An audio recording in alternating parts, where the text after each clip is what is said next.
Hey guys, how are you? Hope you're doing well. Tonight I'm going to be doing a review of a drama from Sweden. This is spoken in a Swedish dialect of Scandinavian. English subtitles released in the year 2011, directed by Martin Jörn and Emil Larsson, and this film is called Odjuret. And the story to Odjuret, it takes place in a very poor community in Sweden, and Kim is the main character. Now, Kim is a very violent sort of young man who has a very troubled upbringing, but he has dreams of a bigger and better life.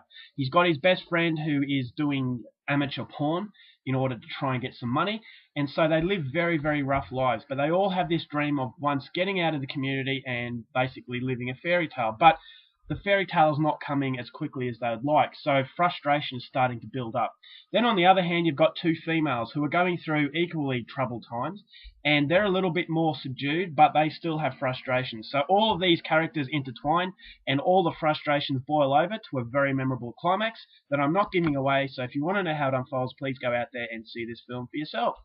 Now, my thoughts on the movie.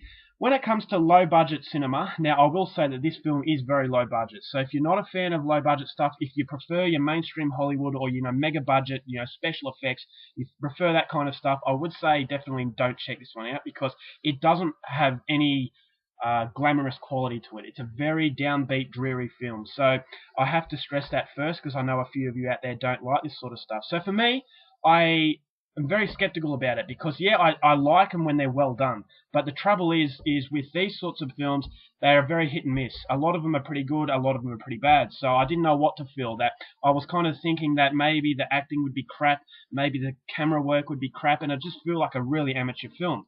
But after seeing Odjuret, I can safely say that I was very impressed. I thought this is a very good film. Now, what gets you so much about the movie is that it's very realistic. It's a film about people stuck in a very poor environment, and it's the environment that is slowly sucking out the decency in these people. That they want to have better lives, that they deserve better lives, but they just can't do it. So the frustration is building up, and it intensifies as the film goes along. And that's what keeps you watching. I thought there was a level of very subtle suspense in that you knew something bad was going to happen, but it was a ticking time bomb.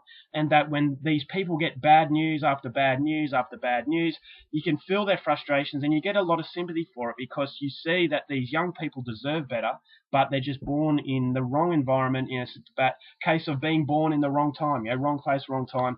And it's a very true sort of film in that a lot of these things do happen. So cinematography was very downbeat. Straight away, I was reminded of Snowtown, which is a fantastic Australian film, and that was also set in a very poor community in Australia. So it's that same dreariness that feels like there's not much colour, and it just feels like you're in a very uncomfortable environment, that something really bad is happening and that the world is getting smaller and smaller, and that as these characters are getting more and more angry, you feel that life has grabbed them around the throat and it's slowly suffocating all the air out of them. And that is the film's biggest driving point, in the fact that it's a very, very atmospheric film and it was very, very well done. So I thought the budget contributed to this. I thought if it was made by a bigger budget, it still would have looked a little bit polished. You get Hollywood films where they depict life in a poor environment, but you don't really get the authentic feeling because it feels like it's a little bit too clean to be set in this environment. But this movie, it feels dirty. You feel the dirt, and you feel like you're living in this community, and it feels like the directors have been actually, experienced in this community. I don't know whether or not they were born, or lived in a poor environment, but it feels like these directors understand what they're trying to do, and that's why the film has a lot of heart. Now, the acting was absolutely fantastic. It was some of the best performances I've seen in a very long time. I thought the two males were very well done. They were very likable. The friendship that they had, they were forced to do some pretty bad things in order to get money. So it shows you the desperation out of a very, awkward situation. I thought their friendship was very real, although the movie doesn't really give you too much insight into the characters themselves. You feel sorry for them because of the situation they're facing. Then you've got the two female characters who I thought were the best parts of the movie, for the simple fact that the males lash out violently to their problems, but the females don't do it. They feel very gentle, and it feels like they were born in the wrong environment. They should have been born in upper class. They should have had easier lives. You see these females who are just really, really gentle, and you feel to yourself, well, I feel so sorry for them because they don't deserve this.